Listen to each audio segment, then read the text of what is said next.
வணக்கம் நண்பர்களே, இது உங்கள் சாக் டிவி. நான் உங்கள் கதை சொல்லி ஃப்ரெண்ட் விஜயா. இன்றைக்கி நம்ம என்ன கதை பார்க்க போகிறோன்னா, அந்த ஷார்ட்ஸில் நீங்கள் பார்த்துருப்பீங்கன்னு நினைக்கிறேன். ஒரு அசாதாரணமான சாதனைகளை செய்த அசாத்தியமான ஒரு பெண்மணியை பற்றின கதை தான். ஆமாங்க, கென்யா நாட்டை சேர்ந்த வாங்காரி மூட்டா மத்தாய், அது சுருக்கமாக வாங்காரி மத்தாய் அப்படின்ற அந்த பெண்மணியை பற்றின கதை தான் இன்றைக்கி. அவங்க வந்து பார்த்திங்கன்னா பிஹெச்டி வாங்கின முதல் கிழக்கு ஆப்பிரிக்க பெண்மணி. அப்புறம் வந்து இது யூனிவர்சிட்டி ஆஃப் நைரோபின்ற பல்கலைக்கழகத்தில் முதலாக தலைமை பொறுப்பேற்று நிர்வாகம் பண்ண முதல் பெண்மணி அவங்க தான். அப்புறம் எல்லாத்த விடையும் அவங்க பண்ண ஒரு சாதனைக்காக அவங்களுக்கு வந்து 2004 வந்து அமைதிக்கான நோபல் பரிசே கிடச்சிருக்கு. இதில் என்ன ஸ்பெஷல்? எத்தனையோ பேர் நோபல் பரிசு வாங்குறாங்க அப்படின்னு நீங்கள் நினைக்கலாம். இதில் என்னென்னா, நோபல் பரிசு வாங்கின முதல் ஆப்பிரிக்க பெண்மணி இவங்க தான். ஓகே, இவங்க என்ன சாதனை பண்ணாங்க, இவங்க வந்து எதுக்காக என்ன செய்தாங்க, அதனால் அவங்களுக்கு இந்த மிகப்பெரிய விருதுகள், மிகப்பெரிய மரியாதை இதெல்லாம் கிடச்சிதுன்றது தான் இந்த கதையில் நீங்கள் பார்க்க போகிறீங்க. ரொம்ப ரொம்ப ஒரு இன்ஸ்பைரிங்கான ஸ்டோரி இவங்களோடது. நல்ல படித்ததுனால அவங்களுக்கு கிடைச்ச அந்த ஸ்காலர்ஷிப்னால் யுஎஸ்ஏல போய் அவங்க படிச்சிருக்காங்க, உயர் பதவி படிச்சிருக்காங்க, உயர் படிப்பு படிச்சிருக்காங்க. அதுக்கப்புறம் பிஹெச்டிலாம் முடிச்சிருக்காங்க.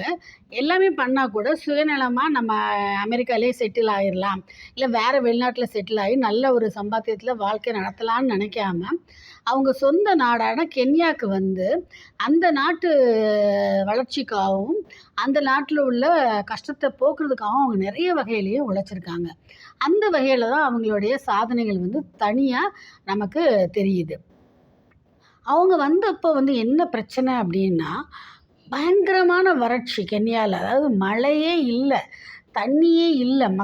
பெண்கள், குறிப்பாக பெண்கள் வந்து பார்த்திங்கன்னா, அவங்களோட ஒரு நாளில் வந்து 24 மணி நேரத்தில் வந்து முக்கால்வாசி நேரம் வந்து அவங்க தொலைதூரம் நடந்து போய் தண்ணியை சேகரிச்சுட்டு வரணும். அதுதான் அவங்களுடைய மெயின் வேலையே. வேறு என்ன ஒரு ப்ரொடக்டிவான கன்ஸ்ட்ரக்டிவான வேலையோ அவங்களால பண்ண முடியல. பள்ளிக்கு போக முடியல, வருமானம் இல்லை, சாப்பாட்டுக்கே கஷ்டப்பட்டுருக்காங்க. ஸோ தண்ணியை தேடி போகிறது, தண்ணியை சேகரிச்சுட்டு வர்றது, அதுக்கப்புறம் தானே எல்லாம் மித்ததெல்லாம் பண்ண முடியும் இல்லையா? தண்ணி இல்லாமல் எப்படி வாழ முடியும்? ஸோ இந்த மாதிரி ஒரு கஷ்டமான சூழ்நிலையில் தான் அவங்க வந்து வாழ்ந்துட்டு இருந்திருக்காங்க. அப்போ அவங்க கவனித்து பார்க்கும்போது அவங்களுக்கு 2 விஷயம் தெரிஞ்சிருக்கு. ஒன்று வந்து வேலைவாய்ப்பின்மை, வருமானம் இல்லை, வறுமை. 2வது வந்து தண்ணீர் பிரச்சனை. இது 2யுமே வந்து ஒரே கல்லில் 2 மாங்காய் அப்படின்ற மாதிரி இவங்க முடிச்சு விட்றணும்னு சொல்லிட்டு நம்ம வாங்காரி மத்தாய் நினச்சிருக்காங்க. அவங்க பெரிய அறிவாளி இல்லையா? பிஹெச்டி பட்டம் வாங்கி நிறைய இடங்கள்ல அவங்க வேலை பார்த்துருக்காங்க. நிறைய அனுபவங்கள் அவங்களுக்கு இருந்தது. அவங்க ஒரே ஒரு சிம்பிளாக ஆனால் ரொம்ப ரொம்ப ஒரு புத்திசாலித்தனமான ஒரு முடிவை எடுக்கிறாங்க. அந்த முடிவு தான் மிகப்பெரிய மாற்றத்தை கொண்டு வந்திருக்கு கென்யாவில். அந்த காலத்தில் என்ன பண்ணியிருக்காங்கன்னா, அங்கே இருக்கிற பெண்மணிகள் எல்லாம் அவங்க வந்து வேலை இல்லாமல் கஷ்டப்பட்டுட்டு இருந்தாங்க இல்லையா? அவங்களெல்லாம் கூப்பிட்டு கொஞ்சம் கொஞ்சம் பணம் கொடுத்து, ஸ்டைஃபன் நான் அவங்களுக்கு இவ்வளோ பணம் கொடுக்குறேன், நான் கொடுக்குற விதைகளை வந்து நீங்கள் பாதுகாத்து வளர்த்துட்டு வாங்க, அதுக்கப்புறம் குறிப்பிட்ட இடங்களில் வந்து நீங்கள் மரங்களை நடுங்க அப்படின்னு சொல்லி, அதை வந்து குறிப்பிட்ட நாட்கள் வரைக்கும் நல்லபடியாக பராமரித்து தண்ணி ஊற்றி எல்லாம் நீங்கள் பாதுகாத்துக்கோங்கன்னு. ஸோ இது வந்து ஒரு பொது சேவையாக செய்யுங்கன்னு சொன்னால் யார் செய்வா? ஏன்னா சாப்பாட்டுக்கே கஷ்டங்கும்போது இதை யாராலையும் செய்ய முடியாது இல்லையா? ஆனால் அந்த பெண்களுக்கு வந்து கொஞ்சம் அதில் வருமானம் கிடச்சிருக்கு. ஸோ பெண்களுக்கு கொஞ்சம் கிடச்சாலும் அதை எப்படியாச்சும் குடும்பத்துக்கு செய்யணும்னு நினைப்பாங்க இல்லையா? ஸோ அதை வச்சு நம்ம எப்படியாச்சும் முன்னேறிடலாம், கொஞ்சமாவது நமக்கு ஒரு வருமானம் கிடைக்குதுல்ல அப்படின்ற காரணத்தினால அந்த பெண்களும் முன் வந்து ரொம்ப ஆர்வமாக மரங்கள், அந்த விதைகளை வாங்கி செடிகள் நடுறது, மரங்களை நடுறது, அதை வந்து வளரும்போது பராமரிக்கிறது, பாதுகாக்கிறது, எல்லா வேலையும் செஞ்சுட்டு வந்திருக்காங்க. இப்படியே அவங்க வந்து நர்சரி ஆரம்பிக்கிறதுக்கு, அதை வந்து பெரிய லெவலில் டெவலப் பண்ணி நிறைய மரங்களை நடுறதுக்கு இப்படின்னு சொல்லிட்டு அவங்க இதை வந்து சின்ன ஒரு முயற்சி தான். மத்தாய்க்கு வந்து தெரியாது அப்போது அவங்களுக்கு வந்து அவங்க பண்ணுற முயற்சி எந்தளவுக்கு வெற்றி பெற போகுதுன்னு.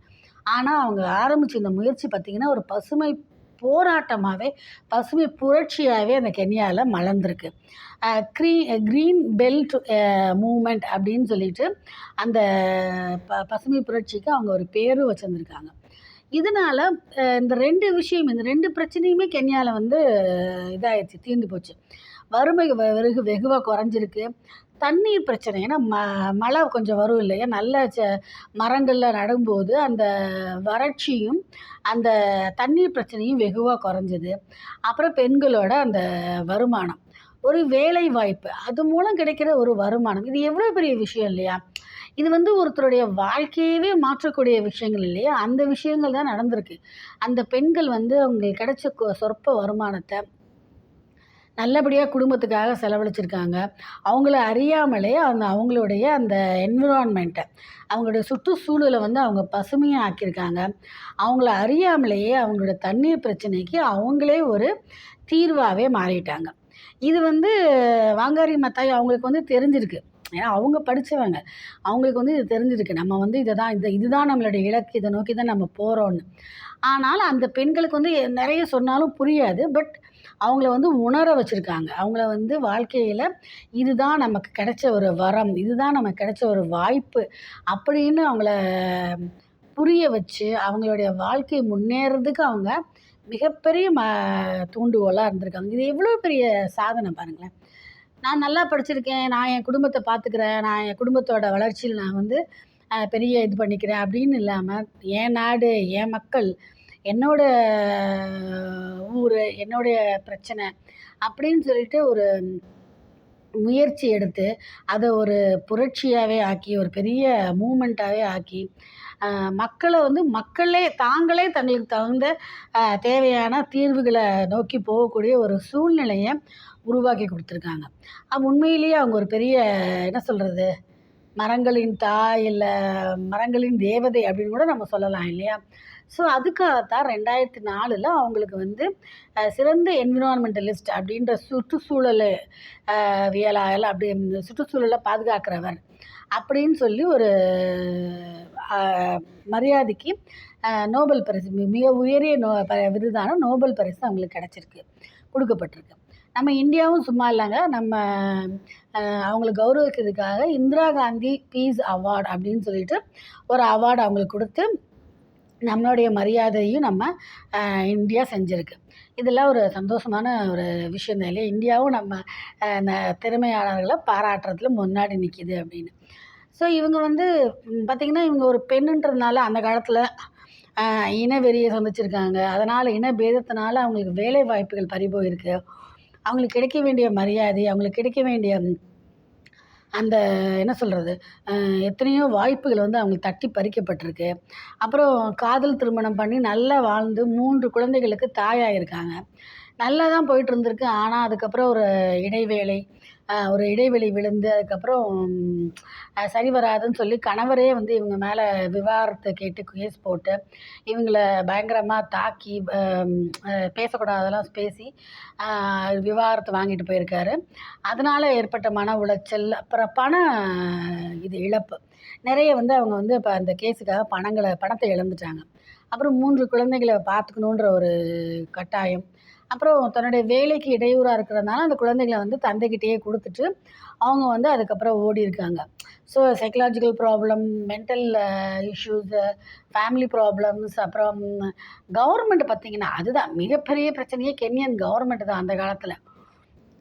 என்ன பண்ணியிருக்காங்கன்னா, அப்போ வந்து என்ன சொல்றதுன்னா, இந்த டெமோக்ரஸின்றது குறைஞ்சு கொஞ்சம் சர்வாதிகார ரூல் மாரி அங்க மாறிட்டு இருந்திருக்கு, அரசியல் சூழல்.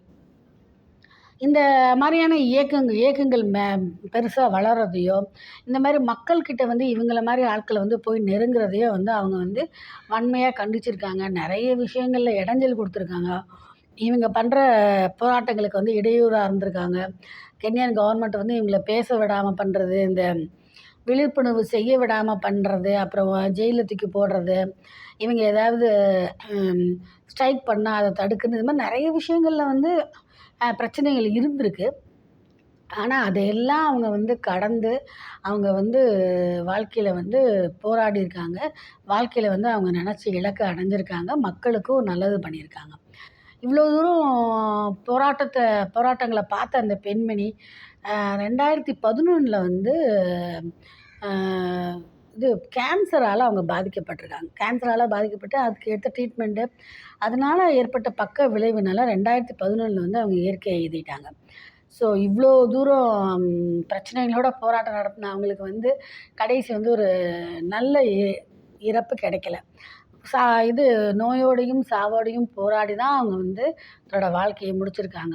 ஸோ அவங்களுடைய முடிவு கொஞ்சம் சோகமாக இருந்தாலும் ஓரளவுக்கு நீண்ட ஆயுள் தான். அவங்க ஓரளவுக்கு என்ன சொல்கிறது, எல்லாத்தையுமே அவங்க பார்த்துட்டாங்க. குடும்ப வாழ்க்கை, குழந்தைகள், அப்புறம் நிறைய எலெக்ஷனில் ஜெயிச்சிருக்காங்க, பதவிகளை வச்சுருக்காங்க, புத்தகங்கள் எழுதியிருக்காங்க, நிறைய அவார்ட்ஸ், அவங்க நிறைய மரியாதைகள் யுனைட்டட் நேஷன்ஸ்லேருந்து அவங்களுக்கு வந்து இரங்கல் தெரிவிச்சிருக்காங்க.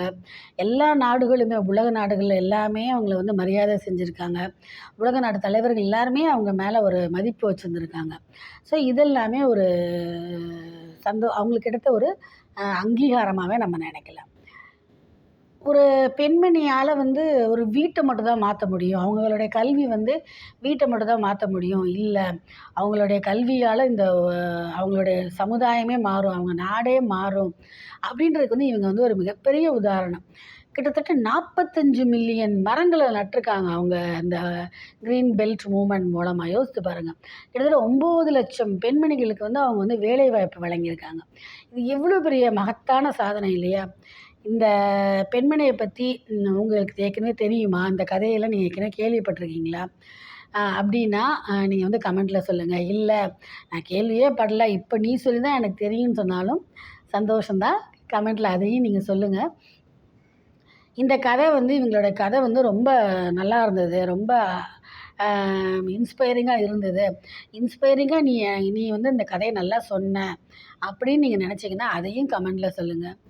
மேலும் மேலும் நம்ம மனசுக்கு நெருக்கமான, மனசை இன்ஸ்பயர் பண்ணக்கூடிய நிறைய கதைகளை வந்து நான் உங்களுக்காக சொல்கிறதுக்கு காத்துட்ருக்கேன். அதனால் நீங்கள் வந்து நம்ம சேனலுக்கு சப்ஸ்கிரைப் பண்ணுங்கள், பெல் பட்டன் அமுக்குங்க, லைக் பண்ணுங்கள், ஷேர் பண்ணுங்கள், கமெண்ட் பண்ணுங்கள். ஏன்னா கதை சொல்கிறது எனக்கு எவ்வளோ பிடிக்குமோ அதே மாதிரி உங்களுக்கு கதை கேட்குறதும் ரொம்ப பிடிக்கும் இல்லையா? ஸோ 2 பேரும் கிவ் அண்ட் டேக் பாலிசின்னு இதை வச்சுக்கலாம். சரியா? அடுத்த வீடியோவில் இதை விட சூப்பர் கதையோடு நான் வந்து உங்களை சந்திக்கிறேன். அது வரைக்கும் உங்ககிட்ட இருந்து விடைபெறுறது உங்கள் கதை சொல்லி ஃப்ரெண்ட் விஜயா. வணக்கம்.